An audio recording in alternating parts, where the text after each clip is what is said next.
C'est intéressant de voir à quel point le Royaume-Uni se retrouve de plus en plus isolé et comment la flottille a forcé la main sur cette question.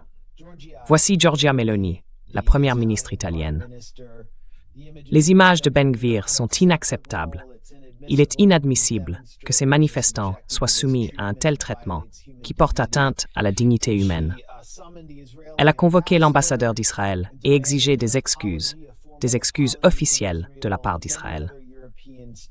Beaucoup d'autres États européens, je crois que la France aussi, ont convoqué les ambassadeurs israéliens.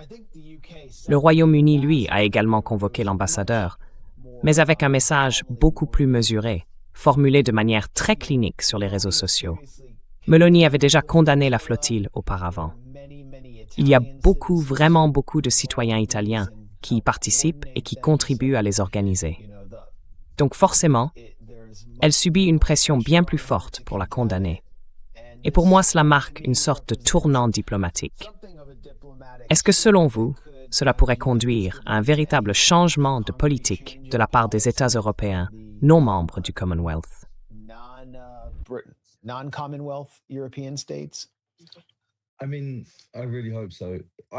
J'espère vraiment que oui. L'Irlande était tout près d'adopter une loi qui aurait imposé des sanctions complètes contre Israël. Même si, en le faisant, elle aurait violé le droit européen et aurait dû payer une amende d'1 million de livres par jour pour avoir appliqué ces sanctions. Mais malgré ça, ils étaient à quoi? 5 ou 6 voix près de les adopter quand même et d'assumer l'amende.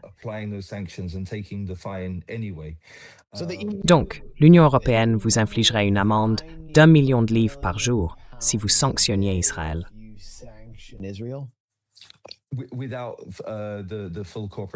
Sans la pleine coopération de l'Union européenne.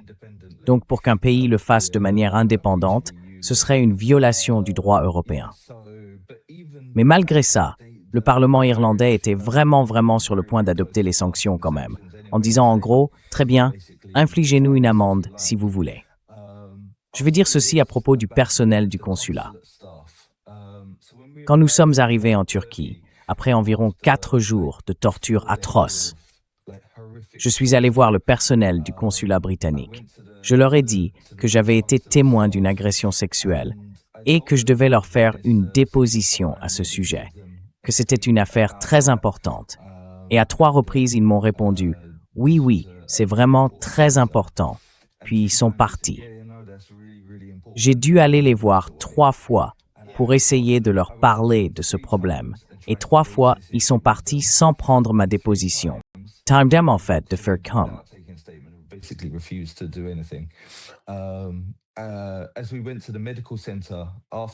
Quand on est allé ensuite au centre médical, là où les gens faisaient examiner leurs blessures et où tout était officiellement consigné pour documenter les résultats de la torture, il y avait du personnel des consulats irlandais, allemands et belges. Ils sont restés jusqu'à 3 heures du matin. Je les ai littéralement vus de mes propres yeux. Les Britanniques, eux, étaient partis du centre dans la première heure. Ils ne sont même pas allés au centre de santé. Ils ont juste quitté l'aéroport. Voilà le niveau de la réaction du consulat britannique. Et franchement, j'en attendais pas mieux de leur part. Le consulat irlandais, lui, m'a dit que je devrais me bouger un peu et demander un passeport irlandais, puisque ma famille est d'origine irlandaise. Et ils ont ajouté, comme ça on pourra venir t'aider aussi. Et là, je me suis dit, s'il y a bien un bon argument pour le faire, c'est maintenant.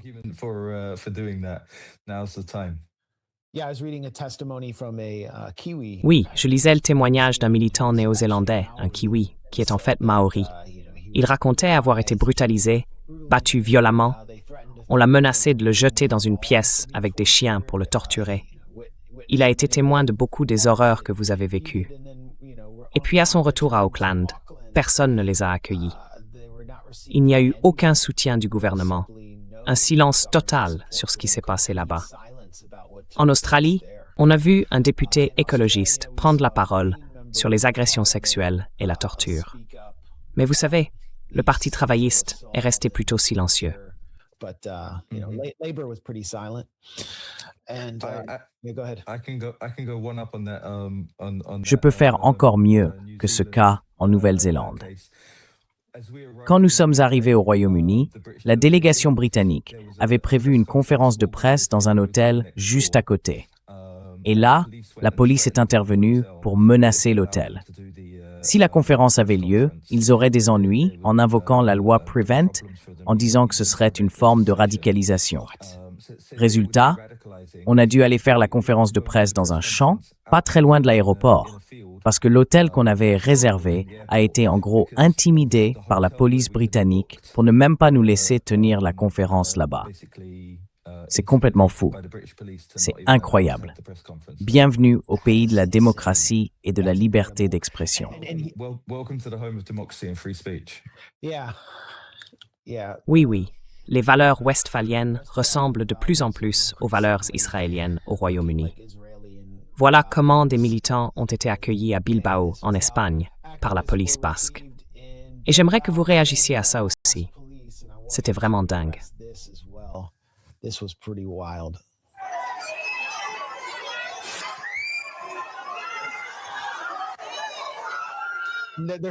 Ils portent encore les survêtements qu'on vous donne en prison, ce qu'on voit sur tant de prisonniers qui sortent de Gaza.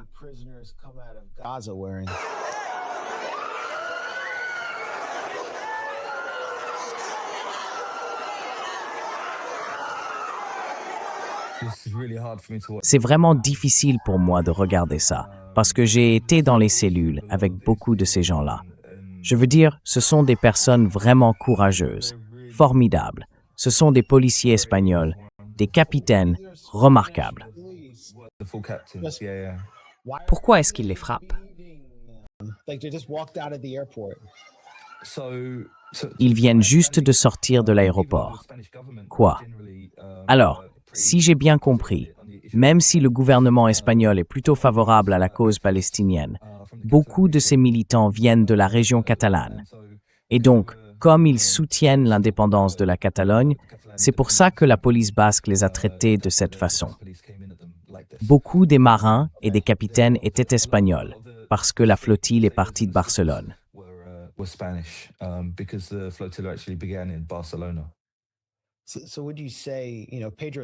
Diriez-vous que Pedro Sánchez a été l'un des dirigeants européens, des dirigeants occidentaux, les plus virulents pour condamner ce que fait Israël à Gaza, ses attaques contre l'Iran, mais qu'en même temps, il a en quelque sorte donné son feu vert à ce traitement réservé à ses militants, simplement parce qu'ils sont liés au mouvement indépendantiste catalan?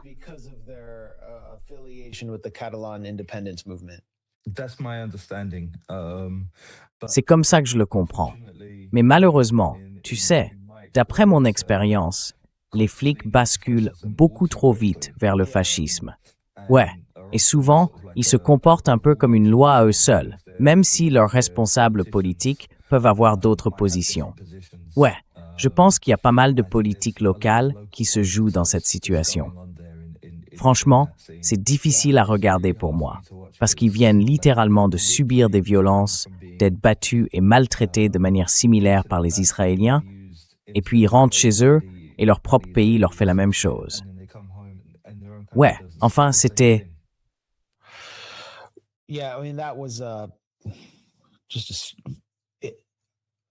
C'est quelque chose qui m'a vraiment choqué. J'ai vu le ministère israélien des Affaires étrangères le relayer en disant « Oh, nous condamnons cela ». Et en gros, pour faire passer le message que ce ne sont pas les seuls, que d'autres gouvernements font pire. C'était extrêmement cynique, mais typique de leur part.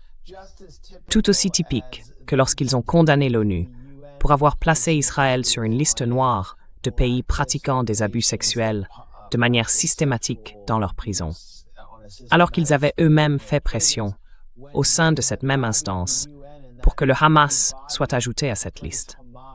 Donc d'un côté, ils disent que l'ONU n'a aucune légitimité, que c'est un organisme bidon, mais de l'autre, ils faisaient du lobbying auprès de ce même organisme dès 2023.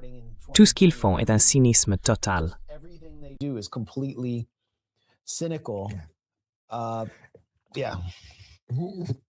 Rules for thee, not for me. Oui, les règles, c'est pour les autres, pas pour moi.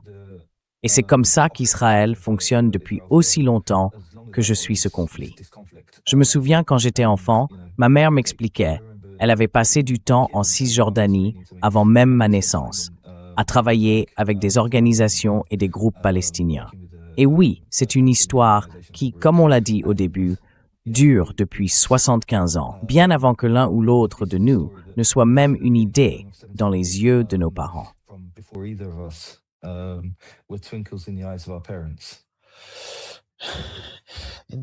En effet. Alors, où en est, enfin, vous travaillez toujours sur la flottille? Oui, oui. Et la suite? What's next?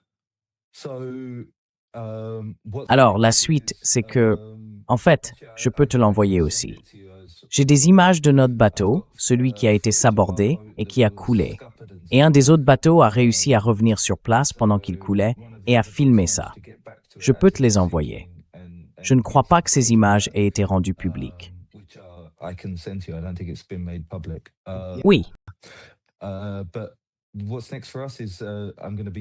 Ce qui nous attend maintenant, c'est que je vais faire toute une série de conférences à travers l'Europe, avec des camarades, dans des mosquées, avec le plus de gens possible, pour expliquer ce qui s'est passé.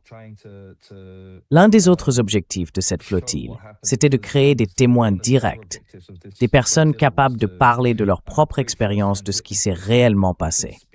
Nous avons donc un devoir envers le peuple de Gaza. Continuer à prendre la parole et à travailler sur cette question. Au fil de ces événements, on espère aussi récolter des fonds pour d'autres bateaux, pour une flottille encore plus grande. La dernière flottille comptait environ 40 bateaux. Celle-ci en avait 82. Alors, avec un peu de chance, la prochaine en aura 120, peut-être 150. Et nous reviendrons, toujours plus nombreux, jusqu'à ce que cette aide parvienne enfin à Gaza.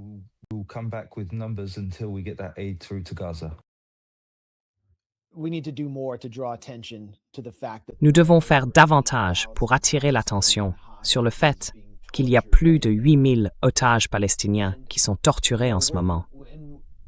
Et vous savez, aux États-Unis, on regarde les militants des droits civiques qui ont traversé le pont Edmund Pettus et qui ont été frappés à coups de matraque, ceux qui ont été battus au comptoir de Woolworth, ou encore arrosés par Bull Connor alors qu'ils protestaient contre la ségrégation dans le sud de l'ère Jim Crow.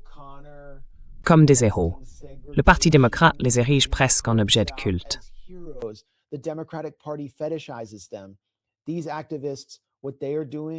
Ces militants, ce qu'ils font, c'est risquer leur vie face aux nazis des temps modernes à Tel Aviv, qui maintiennent des millions de personnes enfermées dans des prisons à ciel ouvert, détruisent leur ville et continuent de les soumettre à un génocide.